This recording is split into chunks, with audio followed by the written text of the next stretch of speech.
உலகமெங்கும் வாழும் அன்பு நண்பர்களுக்கு இனிய தீபாவளி நல்வாழ்த்துக்களை தெரிவித்துக் கொள்கின்றது இந்த குட் ஆர் குட். அதாவது நேற்று விஜய் சேதுபதி அவர்களுடைய எபிசோட் முடிந்ததுக்கு பிறகு வீட்டின் நிலவரம் எப்படி இருக்கு அப்படின்னு நம்ம போய் பார்க்கும் பொழுது ஒரு நிகழ்வு வந்து ரிப்பீட்டடா நடக்குது. என்னன்னா, கமருதீன் அவர் போய் கானா வினோத், பார்வதி, யார் துஷார்கிட்டே இவங்க கிட்டெல்லாம் வந்து அந்த ஏன் நான் ஆதிரை மேல கோவப்பட்டேன், ஆதிரை என்னுடைய பர்சனல் லைஃபை வந்து அரோரா கிட்ட சொல்லிட்டாங்க, அது வந்து எனக்கு ஒரு மன உளைச்சலை தருது. ஆக்சுவலா என்னன்னா, அந்த ஒரு ஃபுட்டேஜ் யாரு பார்த்து அதை ரியலைஸ் பண்ணாங்களோ அதுக்கு பிறகு இவர் மன உளைச்சல்ல போய் சொல்லும் பொழுது அப்படி என்னதான் பேசுனாங்க அப்படின்னு சொல்லி அதை எடுத்து நம்ம பார்க்கிற அந்த காட்சிகளை பார்த்தோம். அரோராவும் சொல்லிட்டாங்க, நாங்க ரெண்டு பேருமே மைக்கு போடாத அதை பேசிக்கிட்டோம் அப்படின்னு சொல்லிட்டு. அதாவது மைக்கு போடாத பேசிக்கிட்டது பிக் பாஸ் வீட்ல ஒரு மிகப்பெரிய குற்றம். அதுக்கு அரோரா சொல்றாங்க, நாங்க ஏன் மைக்கு போடாத பேசிக்கிட்டோம் அப்படின்னா அப்பதானே வேற யாருக்கும் கேட்காது. இந்த பிக் பாஸ் வீட்லயே பயங்கர டேஞ்சரஸான ஒரு மனுஷியாக மாறி வாழ்ந்து கொண்டிருக்கிறார் அலோரா சின்க்ளேயர். இந்த வாரமே அவரை மக்கள் வழி அனுப்பி வச்சிருந்தாங்கன்னா அவருக்கு இருக்கிற பெயரோட அவர் தப்பிச்சிருப்பாரு. இன்னும் இந்த பொண்ணு என்னென்னலாம் அசிங்கப்பட போதோ பொறுத்திருந்து பார்ப்போம்.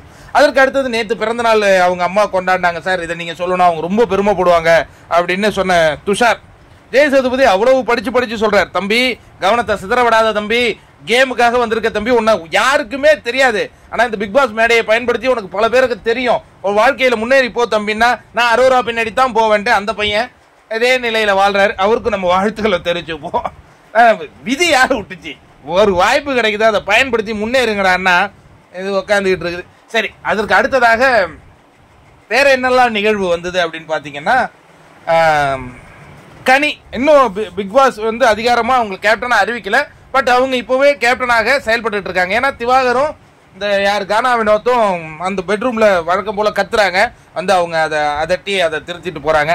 அதற்கு அடுத்தது கட் பண்ணா கனி வந்து இவங்க யாரு ஆதிரைக்கு ஒரு அட்வைஸ் கொடுத்துட்டு இருக்காங்க. ஆதிரை என்னன்னா, இன்னைக்கு காலையில் பொட்டு வைக்க சொல்லி துஷார் சொன்னாப்பிலையா, அதை வந்து துஷார் பார்த்துட்டு நல்லா இருக்குனானா, இதை பார்த்துட்டு பொசசிவ் ஆயிட்டானா எஃப்ஜே, ஏன் இப்படி இருக்கிறான், ஒரு டைம் அண்ணியாவும் ஒரு டைம் அம்பியாவும் அண்ணியனாவும் இருக்கிறான், எனக்கு இது எப்படி ஒருவே இதுவா இருக்குன்ட்டு அவங்க கிட்ட கஷ்டப்பட்டு சொல்லிட்டு இருக்காங்க கனி கிட்ட. அதுக்கு கனி என்ன சொல்றாங்கன்னா, அவன் உன்னை பிடிச்சிருக்குன்னு முதல்ல சொல்லியிருக்கானா, நீ ஏன் இது மாரி ஆசையை வளர்த்துக்கிட்டு இருக்க, நீ கேம்ல கான்சென்ட்ரேட் பண்ணுன்னு அவங்களும் வழக்கம் போல.